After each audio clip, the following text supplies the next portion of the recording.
sebelum sampai tengah hari, baru 2-3 jam puasa, kita dah rasa lapar.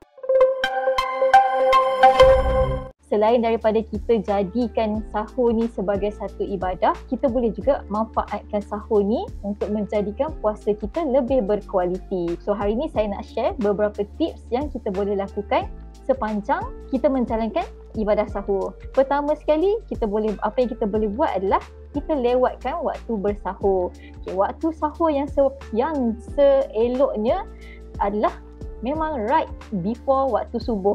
So maksudnya kalau waktu subuh masuk pukul 6, pukul 5.30, pukul 5 suku, kita dah boleh start untuk bersahur. Jadinya kalau terlalu awal pukul 2, ada orang cakap saya sahur juga pukul 12.30 malam, pukul 3 pagi. Bila terlalu awal menyebabkan badan kita akan mula berpuasa terlalu awal juga. So adalah lebih baik untuk kita lewatkan sahur sambil kita ambil itu sebagai sunnah Nabi.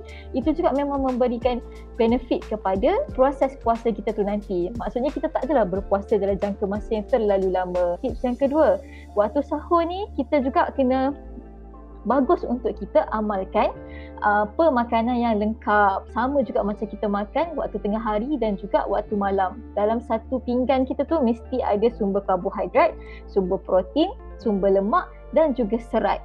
Pentingnya untuk kita ambil makanan yang lengkap ni supaya nutrien-nutrien ni boleh menjalankan ataupun memberi fungsi mereka masing-masing. Macam karbohidrat, dia akan bekalkan tenaga kepada badan kita. Protein dengan lemak pun dia akan memberikan tenaga kepada badan kita juga. Tapi dia ada fungsi lain yang lebih signifikan, iaitu dia akan berikan kita rasa kenyang yang lebih lama. Kalau kita makan nasi sahaja ataupun sumber karbohidrat saja, bangun sahur makan roti ke, makan biskut ke, ataupun makan nasi dengan protein saja, telur je ke, dia akan bagi rasa kenyang tu takkan tahan lama. So kita akan cepat lapar lah berbanding kalau kita ambil sumber nutrien yang lengkap tadi. Serat pun main peranan juga untuk bantu memperlahankan proses pencernaan dalam badan kita. Jadi bila ada sumber protein, sumber lemak dan juga serat dalam pemakanan, dalam hidangan sahur kita tadi, proses pencernaan tu akan jadi lebih lambat dan kita punya rasa kenyang tu akan bertahan lebih lama. Tips yang ketiga, pilih makanan yang kurang dengan garam. Makanan yang tinggi dengan garam ni dia akan menyebabkan kita rasa dahaga dengan lebih cepat.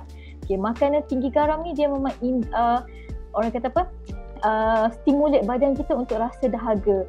Jadi kalau kita makan makanan tinggi garam, memang kena minum air yang banyak dan rasa dahaga tu akan datang dengan lebih cepat. Kebiasaannya kita dengar ataupun kita sendiri amalkan, kalau nak tingkatkan selera makan pada waktu pagi untuk sahur ni, kita pilih makanan macam ikan masin, telur masin, budu, cencaluk untuk naikkan selera kita. Tapi sebenarnya pilihan-pilihan tersebut akan menyebabkan kita rasa dahaga dengan lebih cepat. Jadi elakkan makanan-makanan tersebut dan pilihlah pilihan yang lebih baik untuk tingkatkan kita punya selera kita. Mungkin dengan suhu makanan yang lebih panas, presentation yang lebih baik, ataupun makanan yang fresh, itu pun boleh meningkatkan selera kita juga berbanding dengan pilihan-pilihan makanan tadi. Dan yang terakhir sekali, elakkan minuman berkafein sewaktu bersahur. Minuman berkafein ni contohnya kopi, minuman yang tinggi dengan coklat. Sebab kafein ni dia ada satu efek yang kita panggil diuretic effect. Dia boleh induce kita untuk buang air dengan lebih kerap, dan pada masa yang sama dia juga boleh sebabkan kita rasa dahaga dengan lebih cepat.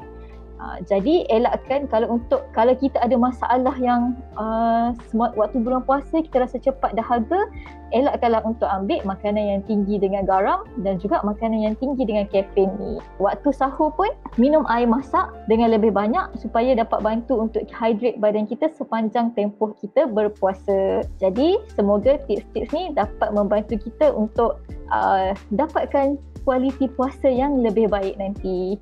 Bersama membina masyarakat rahmat TV.